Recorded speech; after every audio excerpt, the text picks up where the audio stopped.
All right, hi, welcome. So coming to you now, HD, trying some new things out here, and it is December. And December is the holiday season. It's a season for giving, as they say. And so, in that spirit, I am caught up with the spirit for giving, but it's going to be giving away, or let's say donating. I recently switched to Bias Effects, as you might have seen in this channel, for all my effects processing, and had a small, fairly conservative pedal board, and there's some things on it that I just don't use anymore. Never going to use again, and it's kind of sad, but it's life.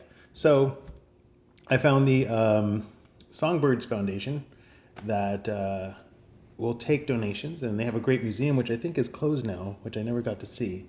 But they do take donations of good equipment, and will, refurb them and clean them up and send them to schools who need it, instruments or effects or amps, anything you got. So I was just gonna go through some of the stuff that's going away.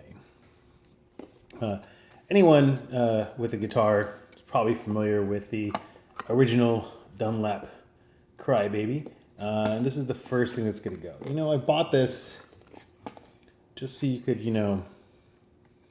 everyone wants one of these, and not everyone is good at using it, I would say. It's fun. You can kind of play that kind of music, if you know what I mean, and I think you do. But it's just not much. I've never really got that much use. It's actually in really good shape.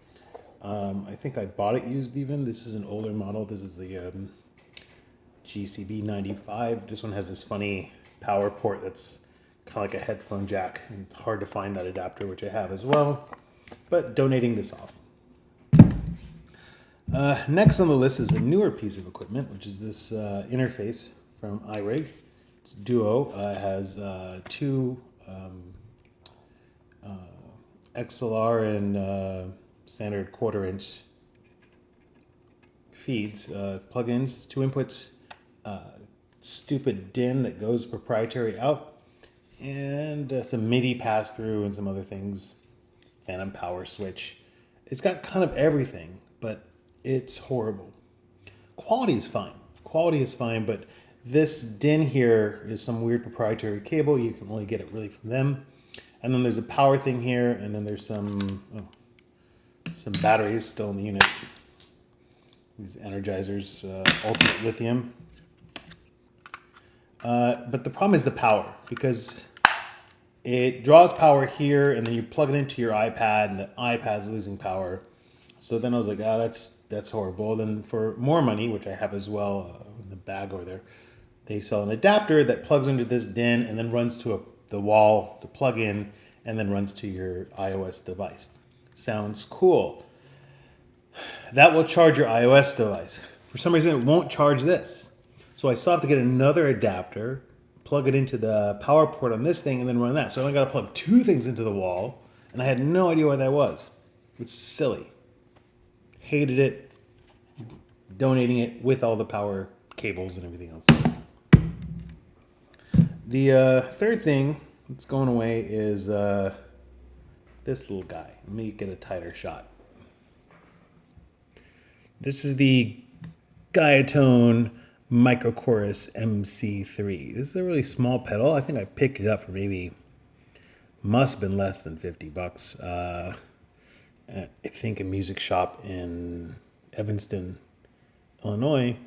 It's made in Tokyo. It uses an IC chip, so it's not even an analog circuit. It uses a Panasonic IC chip, but it's just a great chorus, like an all-rounder. It's not too flangy. It's not too echoey. It's just kind of right in the right spot to give you a little bit of that sound separation. It is, of course, just mono, in and out. It gives you that nice chorus separation.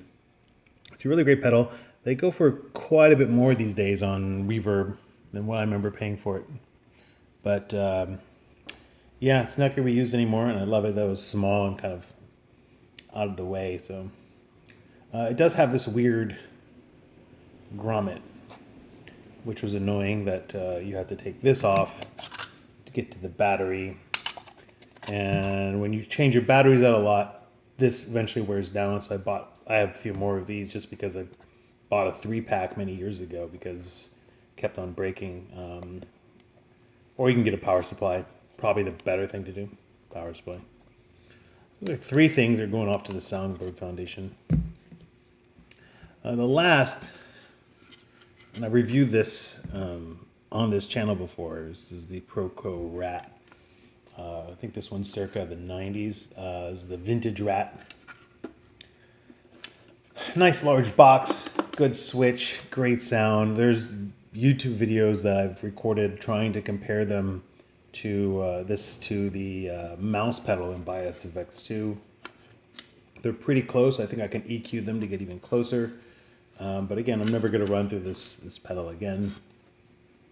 Although I'm still contemplating, do I donate this or put it on the bookshelf as a reminder, because this was basically my go-to distortion pedal for decades of such an all-rounder. You really could get like a metal tone if you wanted something a bit closer to rocky blues tone. You could get it, just get anything out of this pedal. It's actually really, really great. So might keep it, might donate it.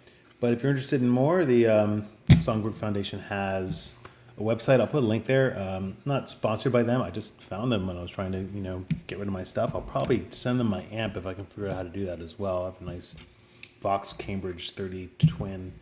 But yeah, I'll just put a link in the website. If you have some extra gear lying around, it's donating to a good cause, and 'tis the season. So thanks for watching.